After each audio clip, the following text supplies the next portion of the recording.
Reported discrimination and attacks against Muslims and Palestinians reached a record high in the U.S. in 2023, driven by rising Islamophobia and bias as the Israeli bombardment of Gaza raged late in the year, data from an advocacy group showed on Tuesday.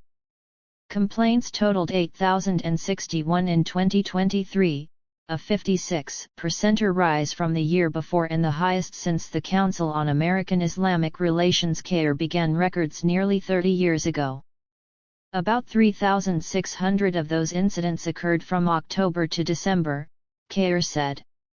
Human rights advocates have similarly reported a global rise in Islamophobia, anti-Palestinian bias, and anti-Semitism since the latest eruption of conflict in the Middle East. U.S. incidents have included the fatal October stabbing of 6-year-old Palestinian-American Wadia Al-Fayoume in Illinois, the November shooting of 3 students of Palestinian descent in Vermont and the February stabbing of a Palestinian-American man in Texas. CAIR's report said 2023 saw a resurgence of anti-Muslim hate after the first ever recorded annual drop in complaints in 2022. In the first 9